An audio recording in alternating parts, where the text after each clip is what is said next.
Different types of computers. हमने पिछले lecture में कंप्यूटर्स के कंपोनेंट्स के बारे में पढ़ा था कि क्या क्या कंपोनेंट्स मिलके एक कंप्यूटर को बनाते हैं, कंप्यूटर के क्या कैरेक्टरिस्टिक्स होते हैं, उसके क्या फीचर्स होते हैं। बेसिक टर्मिनोलॉजी जैसे हमने डेफिनेशन में देखा था कि व्हाट इज अ कंप्यूटर, तो अगर हम डिफाइन करें तो it's a device that accepts input, processes data, stores data and produces output. और ये सभी काम, इनपुट लेना, प्रोसेस करना, स्टोर करना, आउटपुट देना, it does all according to a series of stored instructions.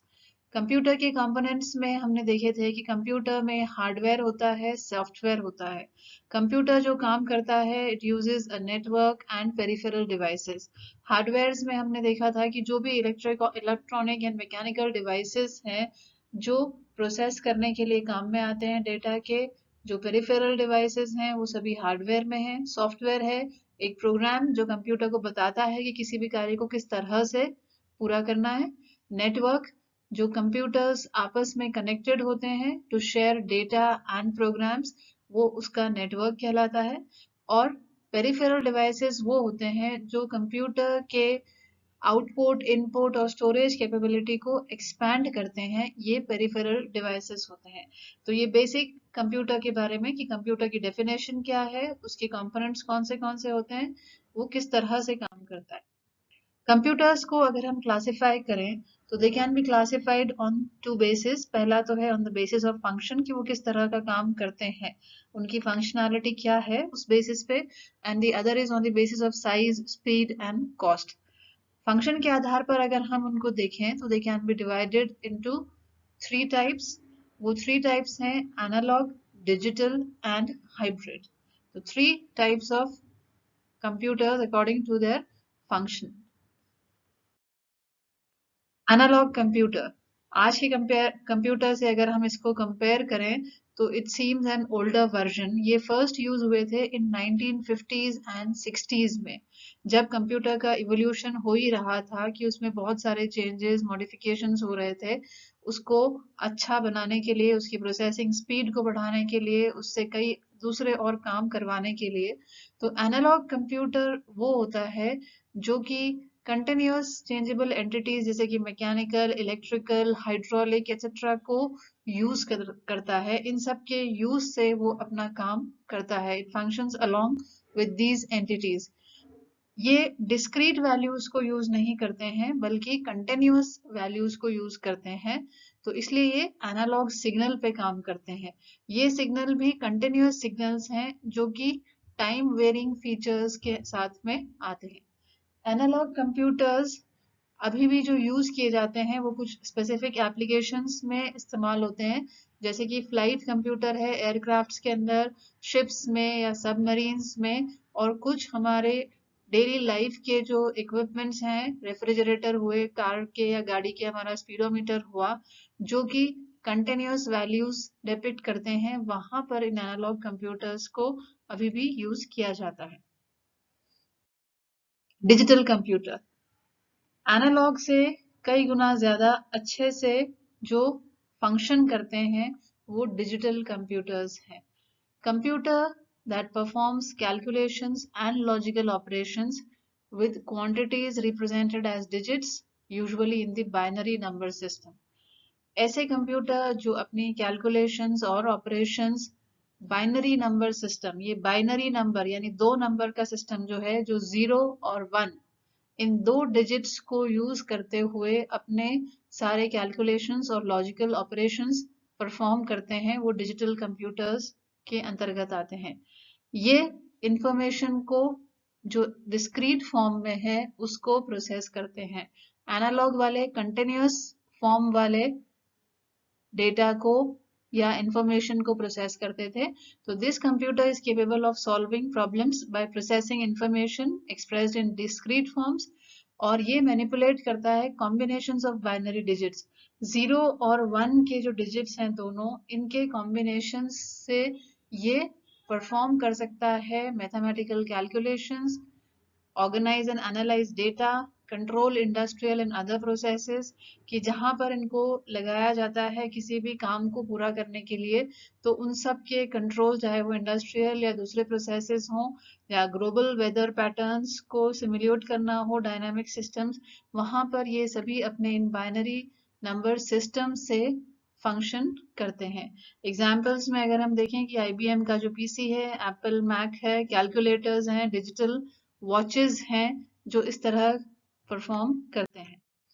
Desktop computers सभी इसे जानते हैं कि डेस्कटॉप कंप्यूटर ऐसा कंप्यूटर, माइक्रो कंप्यूटर, जो कि एक डेस्क पे रखा जाता है, it fits on a desk, और इलेक्ट्रिकल वॉल आउटलेट या एक पावर प्लग के थ्रू वो कनेक्टेड रहता है। इसका CPU वर्टिकल या हॉरिजॉन्टल केस के अंदर हो सकता है, और सेपरेट कंपोनेंट्स होते हैं इसके, कीबोर्ड होता है अलग से, माउस होता है, जो सभी कंप्यूटर में प्लग किए जाते हैं। तो इसके जो भी ये हार्डवेयर हैं, ये सब आपस में कनेक्टेड रहते हैं, चाहे वो कीबोर्ड हो, माउस हो, CPU हो। फिर है हाइब्रिड कंप्यूटर एक कॉम्बिनेशन है कंप्यूटर्स का, जो हमने एनालॉग और डिजिटल दोनों देखे उनका। तो उन दोनों को अगर मिला के कंप्यूटर डिजाइन किया जाए तो हाइब्रिड कंप्यूटर कहलाता है, कि जो इनपुट और आउटपुट दोनों डिजिटल और एनालॉग सिग्नल्स के कॉम्बिनेशन से बना सकता है। ट्रेडिशनली जो एनालॉग कंप्यूटर्स कंपोनेंट्स हैं कंप्यूटर के, वो हैंडल करते हैं कॉम्प्लेक्स मैथमेटिकल कंप्यूटेशंस, और जो डिजिटल कंपोनेंट होते हैं इस हाइब्रिड कंप्यूटर के, वो लॉजिकल और न्यूमेरिकल ऑपरेशंस को कंट्रोल करते हैं, along with serving as controller for the system, कि सिस्टम को कंट्रोल करने का भी काम करते हैं, other than logical and numerical operations. Hybrid computers जो हैं, जिसमें एनालॉग और डिजिटल दोनों तरह की कैपेसिटी है, वो यूज किए जाते हैं साइंटिफिक कैलकुलेशंस में, डिफेंस में और रेडार सिस्टम्स में। डेस्कटॉप के साथ ही एक बहुत नोन कंप्यूटर है, दैट इज नोटबुक या लैपटॉप भी जिसको हम कहते हैं। ये डेस्कटॉप का एक पोर्टेबल फॉर्मेट है, कि डेस्कटॉप में जहां पर आपको CPU, कीबोर्ड, माउस, एक पावर पॉइंट, इन सभी की आवश्यकता होती है, which needs to be interconnected, सब आपस में जुड़े हुए होने चाहिए। लैपटॉप या नोटबुक उस सब परेशानी को दूर करके एक पोर्टेबल फॉर्मेट में आता है। तो it's a portable compact computer, जो कि इलेक्ट्रिकल आउटलेट पे या फिर बैटरी यूनिट, कि इसके स्वयं की बैटरी होती है, जिसको अगर हमने चार्ज किया तो इसकी क्षमता के अनुसार it can run to 2 hours 4 hours, आपने किस तरह का काम है उसी के अकॉर्डिंगली उसकी बैटरी रन करेगी। जितने भी इसके कंपोनेंट्स हैं, कीबोर्ड है, माउस है, वो सभी इसी यूनिट में आ जाते हैं, कि यहाँ पर आप कीबोर्ड पूरा देख रहे हैं इसी के साथ में जुड़ा हुआ है। माउस के लिए यहाँ टच पैड आएगा, जहां से स्क्रॉल किया जा सकता है या पॉइंटर्स करे जा सकते हैं। तो इसके हम नोटबुक भी कहते हैं लैपटॉप्स को। अब क्योंकि लैपटॉप्स बैटरी यूज करते हैं और वाईफाई से कनेक्ट होते हैं to network, chips, they also have chips for energy efficiency, इनके लिए, इनके साथ में एनर्जी एफिशिएंसी के लिए भी चिप्स आती हैं, ताकि जब भी हो सके ये पावर को कंजर्व कर सकें और लॉन्गर टाइम तक ये रन कर सकें। जो लेटेस्ट या मॉडर्न लैपटॉप्स आ रहे हैं, they have enough processing power and storage capacity to be used for all office work. जैसे जैसे कंप्यूटर्स के अंदर इम्प्रूवमेंट हो रहा है, तो उनकी प्रोसेसिंग पावर, उनकी स्टोरेज कैपेसिटी उतनी ही ज्यादा बढ़ती जा रही है, कि उसके अंदर सारा ऑफिस का काम से लेके वेबसाइट डिजाइन करने का काम हो, चाहे सॉफ्टवेयर डेवलपमेंट हो या ऑडियो या वीडियो एडिटिंग हो, वो सभी काम इस लैपटॉप या नोटबुक के थ्रू पूरे किए जा सकते हैं। Then comes workstation. वर्कस्टेशन भी एक तरह का डेस्कटॉप कंप्यूटर है, but it is designed for specialised task, कि ये पावरफुल डेस्कटॉप कंप्यूटर है स्पेशल टास्क को परफॉर्म करने के लिए बनाया गया। ये ऐसे काम को या ऐसे टास्क को करता है जो बहुत ज्यादा तेज प्रोसेसिंग स्पीड मांगते हैं, यानी जहां पर lot of processing speed is required. तो ऐसे टास्क को पूरा करने के लिए जो डेडिकेटेड डेस्कटॉप कंप्यूटर्स हैं वो वर्क स्टेशंस कहलाते हैं। ये ऑर्डिनरी कंप्यूटर, पर्सनल कंप्यूटर या पीसी भी हो सकते हैं जो कि एक लोकल एरिया नेटवर्क के साथ में जुड़े हुए रह सकते हैं। और क्योंकि इनके अंदर मैसिव कंप्यूटिंग पावर पाया जाता है, प्रोसेसिंग स्पीड जहाँ ज्यादा है, तो it has a massive computing power, और they are used for computationally intensive interactive applications। Laptops और पीसीज जो हम डेली यूज के लिए या ऑफिस वर्क के लिए यूज करते हैं, उससे कई गुना ज्यादा जो इंटेंसिव इंटरैक्टिव एप्लीकेशंस हैं उनके लिए इसको इस्तेमाल किया जाता है। Large scale scientific data analysis, जहाँ बहुत ज्यादा डेटा है, बहुत ज्यादा स्ट्रॉन्ग मैसिव कंप्यूटिंग चाहिए, वहां पर उस एनालिसिस के लिए वर्क स्टेशन काम करता है।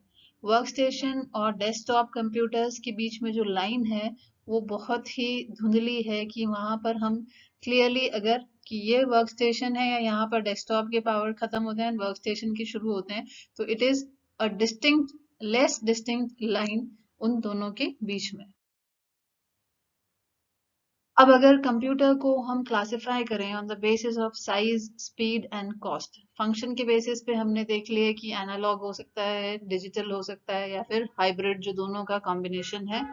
अगर साइज, स्पीड और कॉस्ट की बात करें तो micro computer, super computer, mini computer, main frame computer, कि यहाँ माइक्रो से लेके मेन फ्रेम कंप्यूटर या सुपर कंप्यूटर तक के जो रेंज है वो इस कैटेगरी में आती है। Now, what are micro computers? Micro computer एक कंप्लीट कंप्यूटर है अपने आप में, design for use by one person at a time, कि उस पर एक व्यक्ति एक बार में काम कर सकता है। माइक्रो कंप्यूटर को अब हम पर्सनल कंप्यूटर या पीसी भी कहते हैं, या फिर वो डिवाइस जो कि एक सिंगल चिप माइक्रो प्रोसेसर पर बेस्ड है, उस पर काम करता है। जो कॉमन माइक्रो कंप्यूटर्स हैं उनमें लैपटॉप्स हुए, डेस्कटॉप्स हुए, जो अभी हमने पिछले स्लाइड में देखे कि लैपटॉप एक पोर्टेबल फॉर्मेट है, डेस्कटॉप एक डेस्क पे असेंबल करके रखने वाला जिसमें mouse, CPU, keyboard etcetera included है। लैपटॉप्स में वो सभी उस एक इक्विपमेंट के अंदर इंक्लूडेड होते हैं। Beyond standard PCs, microcomputers also include some calculators। कुछ calculators उस basis पर डिजाइन किए हुए हैं, mobile phones, notebooks, work stations and embedded systems. आज जो हम मोबाइल्स यूज करते हैं वो अपने आप में कंप्यूटर को, कंप्यूटर के जितने काम हैं उस तरह के काम मोबाइल फोन्स के थ्रू भी किए जा सक रहे हैं। तो उनका भी प्रोसेसिंग, स्टोरेज पावर इम्प्रूव हो रहा है। जैसे जैसे कंप्यूटर्स के काम होते हैं उसी तरह से मोबाइल में भी वो फंक्शंस परफॉर्म किए जा सकते हैं। ये कंप्यूटर छोटा है देन अ मेन फ्रेम और मिनी कंप्यूटर, और माइक्रो कंप्यूटर एक single integrated semiconductor chip use करता है अपने सीपीयू के लिए या सेंट्रल प्रोसेसिंग यूनिट के लिए। सुपर कंप्यूटर, सुपर कंप्यूटर जैसे इसका नाम है कि it is super, it's above all, कि एक्सट्रीमली फास्ट कंप्यूटर जो कि hundreds of millions of instructions हैं उनको पर सेकंड एग्जीक्यूट कर सकता है। तो ऐसा कंप्यूटर जो ये function at a very fast speed which can execute this calculation or programs per second is known as supercomputers। तो supercomputers आज की डेट में are the fastest computers available, कि जो अभी तक के सबसे फास्टेस्ट कंप्यूटर, जो फास्टेस्ट प्रोसेसिंग पावर जिनके अंदर है, they are the super computers.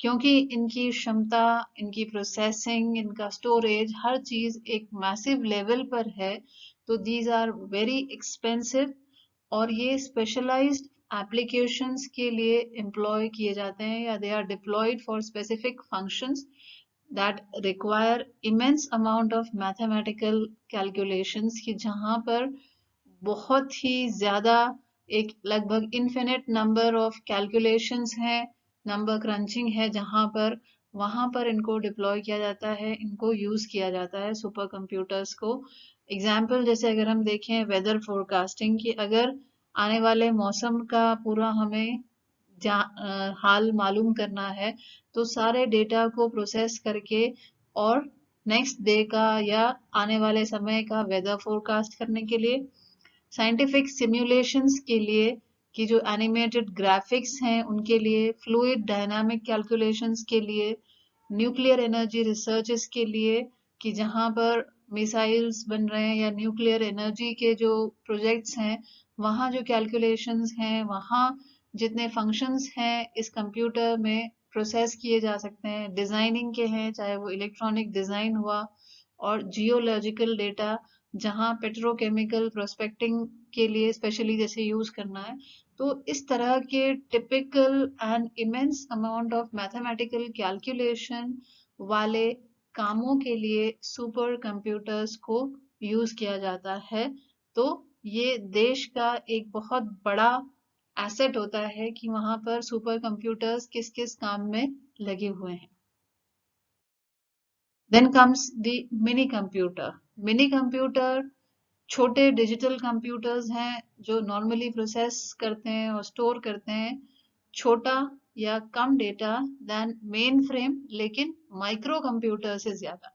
Micro computer जैसे हमने पढ़ा कि माइक्रो कंप्यूटर एक तरह का पीसी या पर्सनलाइज्ड कंप्यूटर है, तो उससे थोड़ा ज्यादा डेटा स्टोर करते हैं लेकिन मेन फ्रेम से थोड़ा कम करते हैं। तो मेन फ्रेम और माइक्रो कंप्यूटर के बीच में मिनी कंप्यूटर्स आते हैं। मिनी कंप्यूटर सिस्टम्स जो हैं वो फास्टर ऑपरेटिंग स्पीड प्रोवाइड करते हैं और लार्जर स्टोरेज कैपेसिटीज प्रोवाइड करते हैं then the micro computer systems.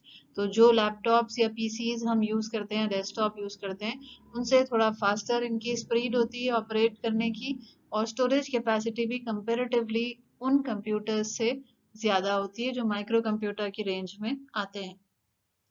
क्योंकि ये मेन फ्रेम कंप्यूटर्स से कम है, तो इसलिए इनको कई बार मिड रेंज कंप्यूटर्स भी कहा जाता है।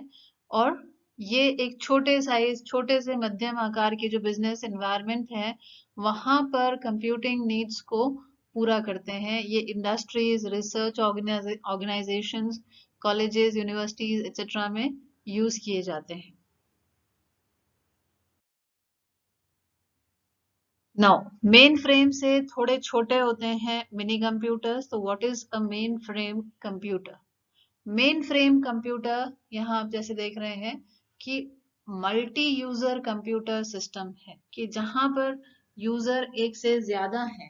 तो a multi user computer system which is capable of supporting hundreds of users simultaneously। कि अभी तक हम पीसी डेस्कटॉप पे बात कर रहे थे कि फॉर एन इंडिविजुअल वो काम करते हैं, तो यहाँ जब hundreds of users एक साथ उस सिस्टम पर अगर काम कर सकें, तो वो मेन फ्रेम कंप्यूटर कहलाता है। Software technology definitely it's different from a mini computer, क्योंकि मिनी कंप्यूटर एक ग्रुप, छोटे ग्रुप के लिए, छोटी इंडस्ट्री के लिए सफिशिएंट है। तो यहाँ क्योंकि हंड्रेड्स ऑफ यूजर्स आ रहे हैं, तो the software technology also has to be different. Mainframe size में बहुत बड़ा होता है and is an expensive computer. क्यों? क्योंकि यहाँ पर ये सपोर्ट कर सकता है हंड्रेड्स और इवन थाउजेंड्स की, डिपेंडिंग अपॉन कि उसकी प्रोग्रामिंग या उसका सॉफ्टवेयर किस तरह का है। इट कैन सपोर्ट हंड्रेड्स और thousands of users simultaneously at a time. वो इतने यूजर्स को सपोर्ट कर सकता है। मेन फ्रेम कंप्यूटर्स जो हैं वो कई प्रोग्राम्स कॉन्करेंटली वहां पर एग्जीक्यूट कर सकते हैं और सपोर्ट भी कर सकते हैं साइमल्टेनियस एग्जीक्यूशन ऑफ प्रोग्राम्स की। जो प्रोग्राम्स ऑलरेडी रन कर रहे हैं उनको भी सपोर्ट कर सकते हैं, साथ साथ में कई प्रोग्राम्स को एग्जीक्यूट भी करते रह सकते हैं। तो main frame computer multi user computer system है जो सपोर्ट करता है many users at a time. Main frame computers का जो सबसे ज्यादा यूज हो सकता है जहां पर यूजर सिस्टम की, जैसे हम बैंक्स देखें कि हम पूरे कंट्री के जो बैंक्स है सपोज वो आपस में लिंक्ड हैं, तो इतने सारे यूजर्स को लिंक करके रखना या साइमल्टेनियसली उस सॉफ्टवेयर पे काम करना या प्रोग्राम एग्जीक्यूट करने के लिए, तो बैंक्स में हुआ, सिमिलरली एयरलाइंस में कि जितनी एयरलाइंस हैं उनको आपस में अपने डेटा शेयर करना है या कनेक्टेड रहना है, ऐसे ही रेलवेज का। तो यहाँ पर सेकेंड जो ट्रांजैक्शंस हैं वो मिलियंस एंड ट्रिलियंस हैं, ऑनलाइन ट्रांजैक्शंस पर सेकेंड्स।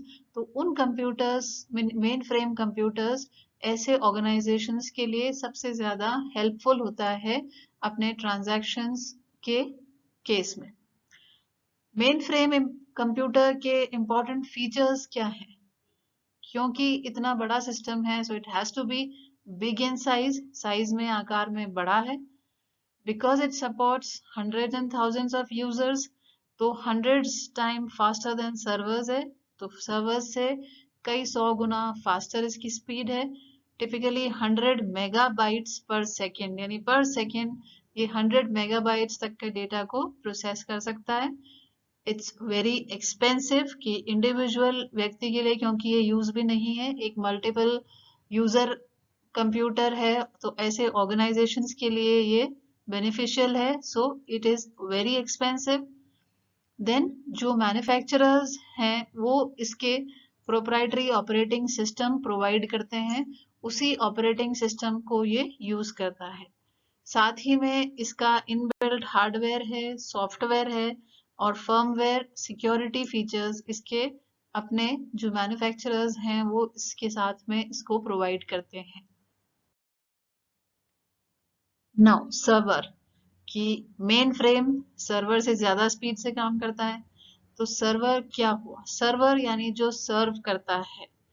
तो जहां मेन फ्रेम कंप्यूटर एक बार में कई यूजर्स को काम करवा सकता है, तो सर्वर ऐसा कंप्यूटर है जो सर्व्स करता है information to other computers on a network, कि सर्वर से जुड़े हुए या उस नेटवर्क से जुड़े हुए जितने कंप्यूटर्स हैं उनको जब इंफॉर्मेशन की आवश्यकता है तो a server provides the information to other computers. Example में आप समझ सकते हैं कि जब हम इंटरनेट पर किसी भी चीज को सर्च करते हैं, किसी टॉपिक को सर्च करते हैं, तो हम उस स्टोर्ड डेटा या उस स्टोर चीज को ढूंढ रहे हैं जो कि सर्वर पर स्टोर की हुई है। उसमें से हम अपने लिए जो आवश्यक डेटा है उसको वहां से सर्च करते हैं। कुछ जो बिजनेसेस हैं वो लोकल फाइल सर्वर्स भी यूज करते हैं ताकि वो आपस में अपनी ऑफिसेज में या यूजर्स के बीच में फाइल्स को इंटरनली शेयर कर सकें और स्टोर कर सकें।